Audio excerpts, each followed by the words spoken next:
Almost every offensive war is the result of a mistake, a miscalculation of sorts, a failure of diplomacy, a failure of domestic political policy or economic policy, or just simply a failure to communicate. Some men you just can't reach. I mean, an offensive war against some soulless Xeno hive mind race, that's completely fine. Hashtag Ender Wiggins did nothing wrong. But a war against your own people, in which brother must fight brother, human must fight human, that is the ultimate tragedy born out of the failures of those in power. Because no matter how tribal we get, no matter how different we believe we are from each other, there is no erasing the commonalities that people share with one another. At the genetic level, all human beings are 99.9% the same. Now, that small variance, it does cause differences in physical appearance, or perhaps even force sensitivity. But other than that, we are all pretty much interchangeable. We have all the same OEM parts, same needs, and very similar wants. Of course, as humans, we all strive to be individuals. We create culture, status, wealth. But when those human constructs are removed, we all still cry when we're sad. We're all fortified by the feelings of love and friendship. And given the opportunity, we all want peace, and we all want to avoid death's cold embrace. And we all pray to some god when we run out of options to live. And so to strike out and attack your fellow man, well, that is like attacking yourself. To not give each other the opportunity of empathy, to communicate and find commonalities and solve things without warfare is the greatest tragedy man can inflict on itself. The Empire's greatest failure was not its inability to deal with the rebellion. Its greatest failure was its incompetent governance and oppression that led to the political environment that allowed the rebellion to happen in the first place. The Empire's lack of compromise, lack of empathy for its own people would eventually lead to one of the most devastating wars in galactic history. Entire planets, entire peaceful research and development friendship stations would be destroyed.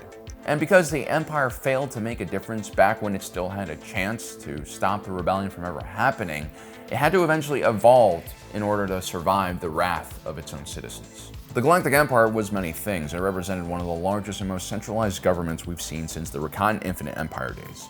And even then, the territory of the Galactic Empire was far larger than the Rakatan Infinite Empires. The Empire also built one of the largest military forces in the galaxy, with powerful battleships and deadly superweapons that on paper had no equal, and according to its creators would instill a fear into the heart of the enemies that would make them throw down their arms and run in terror. But the Empire miscalculated.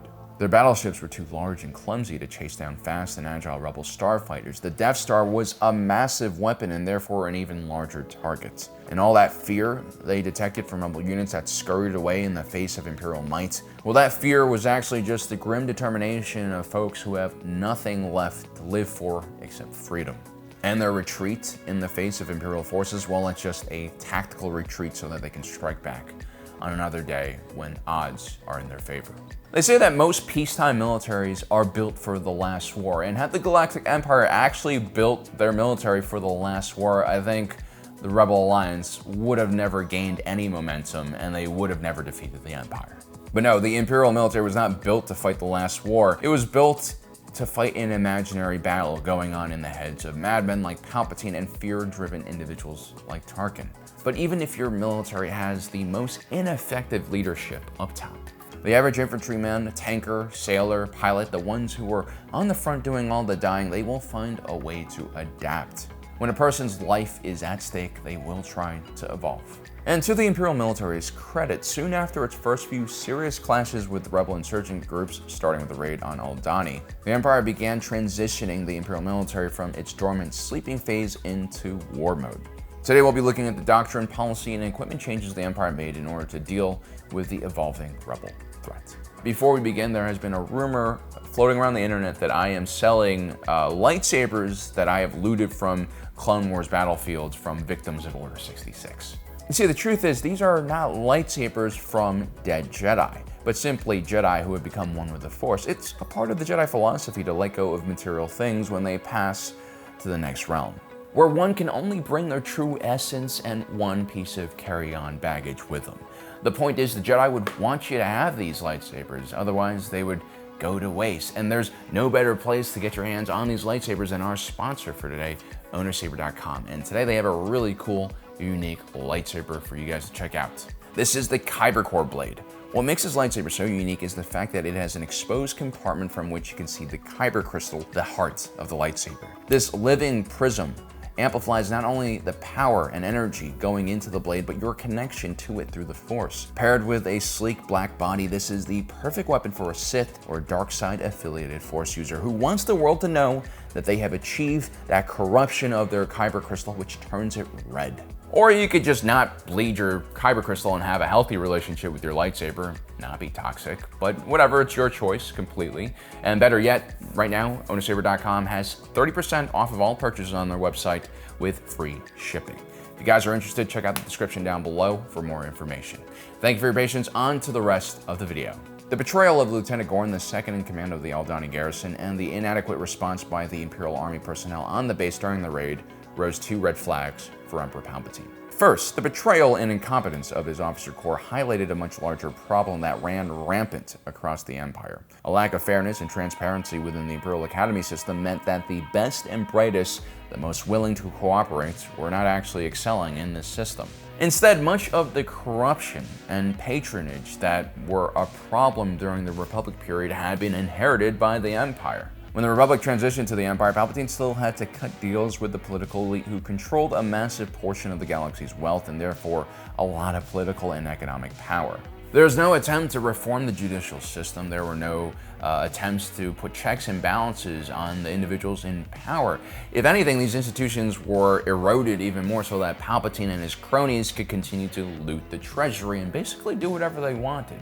And so you had individuals like Kendall Ozzel, a fool of a man, a danger to the men he's responsible for, in charge of a superstar destroyer. Described by his former instructors at the Academy as an individual who should never be given field command, Ozzel would eventually attain the rank of Admiral and become a member of the Joint Chiefs, which essentially advised Palpatine on strategic decisions and military policy, and also ran the day-to-day operations of the Imperial military. How did he get there? Well, he really believed in himself. He also came from a wealthy family and had the right political connections. Then you have the Commandant of the Aldhani garrison, J-Ho Behaz, another out-of-shape and arrogant individual, more focused on personal gain rather than doing his job. Look, you want to get out of here, do you? Get that transfer, leave this stinking planet? You certainly whine about it enough. Colonel Pettigar will be making those decisions, so I want everyone on their best behavior to see. The culture of an organization or government is extremely important. When it's clear that no one cares about, the rule of law, transparency, and fairness, it actually gives criminals and low-quality individuals a huge advantage over their more competent counterparts who are maybe not willing to do really unethical things for power. And so rising up in the ranks of the Imperial military are not competent individuals. It's no longer a merit-based system. And so what ends up happening is the Imperial Officer Corps gets inundated by, just selfish, power-hungry individuals who will do anything for a promotion. That's the command chief. Move to intercept. But sir, Admiral Thrawn ordered us to maintain our position. Move to intercept! I will not be denied the glory of this kill. Sir, he's changing course! No. Take evasive action! If Admiral Constantine had simply followed orders, the Massassi group, one of the largest rebel cells, would have been destroyed, making it almost impossible for the rebels to carry out their assault on Scarif many years later. It would have delayed the Galactic Civil War, potentially even destroy the rebel movements. And so Emperor Palpatine didn't trust his own officer corps. He didn't trust a lot of the higher-ups either. The system that he created to maintain his own power had only one advantage. People were too busy fighting each other for the scraps he occasionally threw to them to realize that they needed to overthrow him. And the consequences of this system was an extremely incompetent leadership. As the war escalated, Palpatine didn't rely on his Joint Chiefs to create a comprehensive military strategy and policy. Instead, he relied on a small group of hand-picked individuals who he thought could just solve the problems the Empire faced. These hand-selected problem solvers like Moff Wilhuv Tarkin would prove to be just as incompetent as everyone else, but just a bit more ruthless and aligned to Palpatine's Sith-like nature. Now, one entity that did experience a huge increase in power during this period of time was the Imperial Security Bureau. This was essentially the Gestapo, or KGB, of the Empire. And this wasn't military intelligence or even a federal intelligence organization. It was an intelligence agency that worked within the Cop North structure, or the political organization that supported Palpatine. Realizing that there was severe corruption and incompetency amongst his officer corps, Palpatine essentially gave the ISB unlimited power to pursue the rebellion. The ISB will be taking the lead going forward. No one in this room should have trouble accessing army or naval resources in future. The ISB was made up of the most loyal and politically aligned Imperials, and a lot of these guys were pretty competent. They were able to break through the bureaucracy and political infighting within the Imperial Army and Navy and wield the Imperial military more efficiently. They were essentially Palpatine's eyes, ears, and hands. Wrinkly hands. They were basically a second system that ran parallel to the actual Imperial system, which shows you just how messed up the Imperial military was. All things considered, having the ISB basically take over individual Imperial units and use them in the field was not a bad strategy, considering what Palpatine had to deal with. Now, the other major change is the replacement of Imperial Army troopers with more fanatic and loyal stormtroopers. We talk a lot about this in our channel. We have a lot of videos dedicated to this topic, if you guys want to check it out. But anyway, the failure of the Aldhani garrison showcased the lack of skill and ability of these forces. Now, before the Aldhani raid, Imperial Army troopers greatly outnumbered what essentially was a subgroup within the Imperial Army, which is the Stormtrooper Corps. But as the war intensified, the Stormtroopers were given more importance when it came to access to resources and new manpower for recruitment. In a war of ideology against the rebels, Palpatine had to make sure his soldiers were immune to rebel propaganda and willing to do whatever it takes to bring peace to the galaxy. This includes burning people alive with flamethrowers. The next big change that the Imperial military had to tackle was its Starfighter Corps, which even on paper looked kind of terrible. The TIE In-Space Superiority Fighter was a decent short-range interceptor. It was agile, had very powerful blasters for its size, but its tactical options are quite limited as there are no heavier weapons on board these small fighters. And there's also a complete lack of strategic value because these TIE fighters are not hyperspace equipped and must stay close to their capital ships. Don't think of them as interceptors, think of them as mobile point defense. And Rebel starfighters like the X-Wing, the Y-Wing, the A-Wing, all hyperspace equipped, could basically just do hit-and-run attacks and disappear before the Empire can even scramble their TIE fighters out of their hangars. The Empire, to its credit, had one of the best training pipelines for pilots. These guys simply outclassed their rebel counterparts, but the standard TIE fighter was a flying casket. It lacked shielding in an era where almost everything, at a minimum, at least had navigational shield. And so putting these highly trained pilots into really cheap fighters made no sense and was a huge waste of resources. And so we see two responses from the Imperial Starfighter Corps. First, before the X-Wing became popular, most Rebel Starfighter units used A-Wings and Y-Wings. And the A-Wing was described by Rebel jockeys as two giant thrusters that just happened to have a seat bolted onto it. These were incredibly difficult and finicky ships to pilot, but when it came to subspace speeds, nothing could touch an A-Wing. This was a true high-speed interceptor. And so the Empire would introduce the TIE Interceptor. Although it wasn't as fast as an A-Wing, it was pretty close. More importantly, it had 6 laser cannons compared to the standard TIE Fighter's 2. When the TIE Interceptor was first rolled out, it would wipe out entire units of A-Wings with relative ease thanks to that increased firepower and speed.